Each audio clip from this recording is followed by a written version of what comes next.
Alright everyone, this may be a little bit longer video than you're used to from me. I'm going to try to condense this down.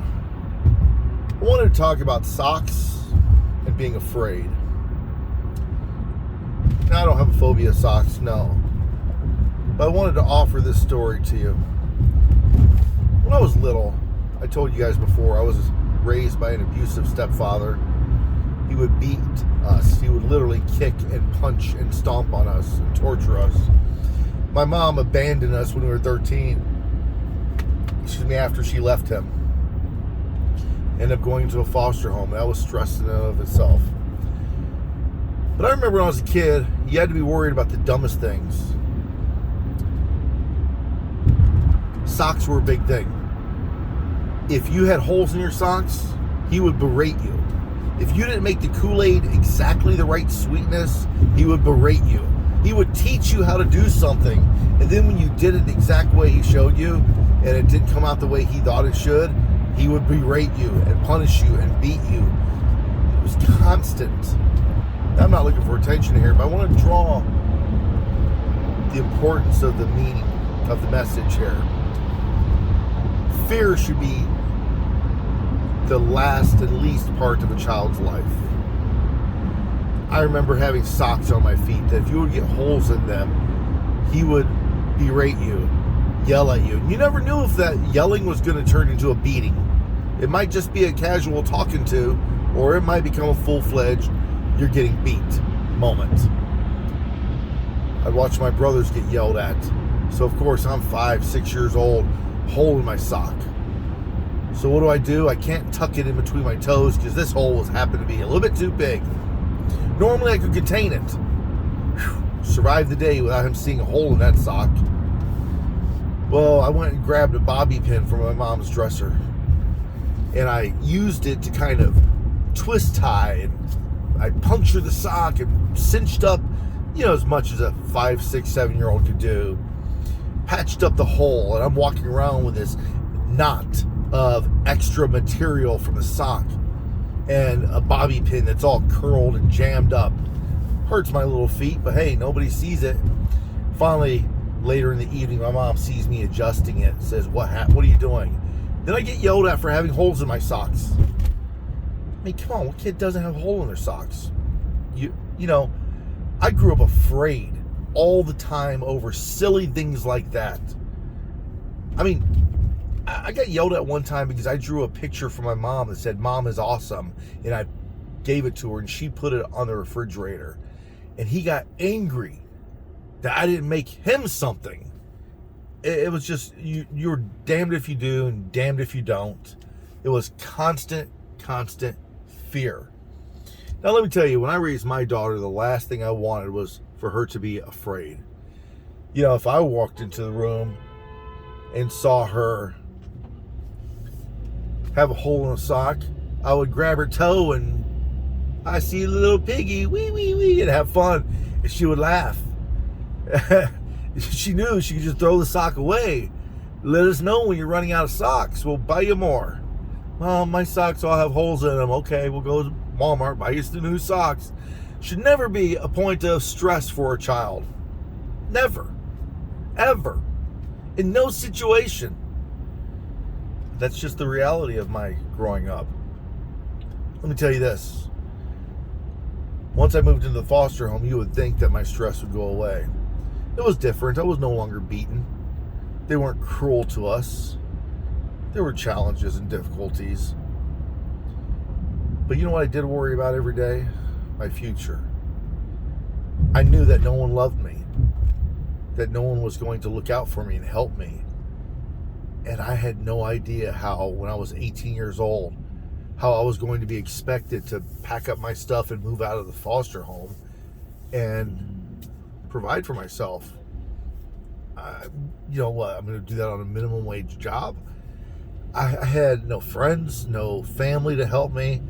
And one thing that made me angry about my foster parents, they never once spoke to me about my future, other than I mentioned that I might join the Air Force, and my foster dad was like, yeah, you should join the Air Force.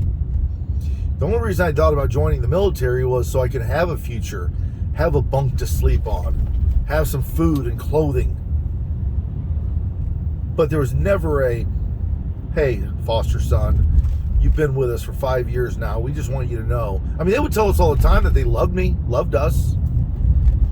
He would tell me all the time, oh, you're one of my favorite. You're probably my favorite foster son. It's between you and an old foster kid we had before named Robert.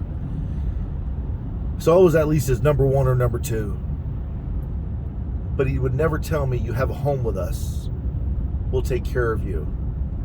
You know, I met a guy at my work now that had a whole lot of foster kids. And many of them are still adults that live with him. And I applauded this man. I said, I commend you for letting those boys know that they had a future with you. And he goes, absolutely. What else could I do? You see, those boys didn't have to live with fear like I did. I literally, from the time I was a baby to 18, I remember being afraid, scared of things that were beyond my control. It would have been okay, I guess, if it was something that I could have controlled. But I couldn't control those things. Thankfully, now as an adult, I can control a lot of things I'm afraid of. Well, I can't control the worries and fears that I have for my daughter's health and well-being, for family members' health and well-being. I can't help but to worry sometimes about, the economy and how it might affect my job. Those are all normal fears that we have. But if we're wise, we push them away. And we don't embrace them because we realize they just take up room in our head for no reason. I mean, Jesus teaches us not to worry. Well, let me tell you, it's easier as an adult not to worry than it is for a child, because that worry becomes a lasting memory. Really, the most important thing that you remember from your childhood. When I talk about my childhood, I remember always being afraid of being beaten, afraid of being alone, and it's sad. But let me offer this to you. There's another fear that's even greater, but it's still kind of similar, right? Being alone and not knowing what your future is. A lot of people are worried about where they'll spend eternity. Will it be in the fiery pits of hell? Will it be damned, separated from God? Will you be annihilated? Will you be in heaven? What will you have? Well, let me tell you something. Had my foster parents, had loved me enough to say, you know what, Anthony, you always have a home with us. We'll help you through college. We'll get you loans. We'll do whatever we can. We can't pay for your college, but if you want to go to classes, we'll help you in any way we can. But you always have a room and some food. We will help. That would have made my life exponentially better. Well, let me tell you, your Heavenly Father, God, has done a similar thing. He says, hey, you know what? I've provided atonement for you through Jesus, His beloved Son, His only begotten. God came and said, you know what? I'm going to make sure you can make it to the kingdom of heaven. All I ask is that you accept it. Just like my foster parents would have said, hey, all we ask is that you accept that gift, that generosity from us. If I would have had peace of mind then, it would have been great. But the fact that I have peace of mind in regards to my Heavenly Father, in my eternal condition, it brings me the most amount of assurance and comfort, and I'm so thankful for that. I could not imagine living my adult life in complete fear.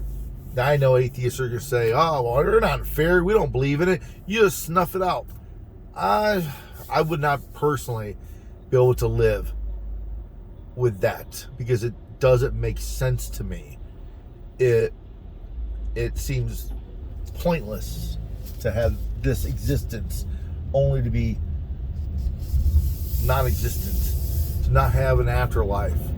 When I read the scriptures and I understand what God has done for us and wants for us, the afterlife, eternity with Him, seems like the most common sense thing. And I'm thankful that I have a Heavenly Father that loves me enough to say, be comforted. Do not be afraid. You have your eternity taken care of. You just have to accept Jesus. Man, that's so powerful. Somebody could have gone to me as a little boy and said, hey, you don't have to worry about those socks. You don't have to worry about that. You don't have to worry about being punched in the face. You don't have to worry about being disowned or kicked out, killed or hurt. Foster home, you don't have to worry about being unloved. We do love you. You don't have to worry about being alone. Boy, life could have been so much better. But they didn't even take the most minimal effort to bring peace. But God has done that. God has sent Jesus to die on the cross for us. And I think that is absolutely beautiful. Yes, fear will always be part of our lives, but it needs to be a constructive and healthy thing. Like, ooh, I'm driving too fast on these snowy roads. Maybe I should slow down. That's not only fear, that's a concern, a healthy concern, something that's within our power to control. But am I worried and fearful that an asteroid will fall from the sky? No, it could, but it's probably not likely. Am I fearful that I could have cancer, die from it? Sure, there's always concerns.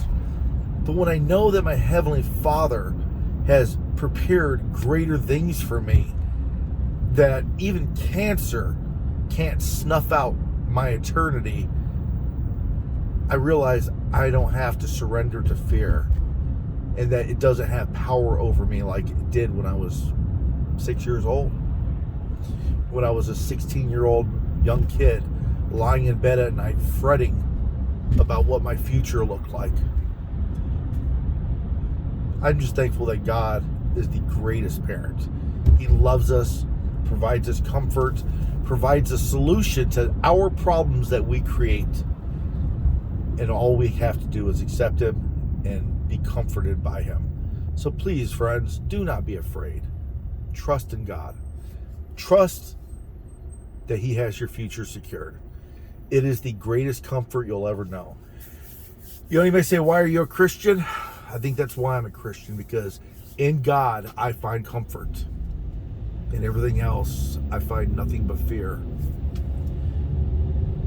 Thanks for listening. God bless.